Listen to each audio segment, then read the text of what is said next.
mag-share sa inyo ng mga magagandang tanawin dito sa Switzerland.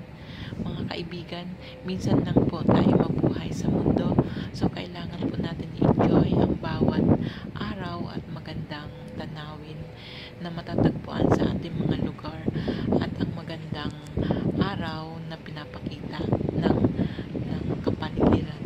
So, samahan niyo po ako habang sa pag-i-enjoy at paglalakbay ko po sa pagsakay ko sa boat at dito ko po makikita yung mga lugar na hindi ko na minsan ko lang nakikita dito sa Switzerland. So let's go po at enjoy natin yung nature habang ang weather ay maganda.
Mga kaibigan, andito po tayo sa Stein na kung saan na ito po ay isa po sa village na malapit sa lugar na kung saan ako nakatira. So itong Stein po ay isang lugar na ang mga gusali po nila ay mga sabihin po nating lumang style na pero ito po ay history ng lugar nila. So kung ano po yung noon, pinagaganda lang nila ng konti at pero hindi po nila binabago kung ano yung sinaunang panahon na mga bahay. So enjoy po for watching my videos, and please don't forget to comment down there and like and share my videos. Thank you very much po, and let's go po.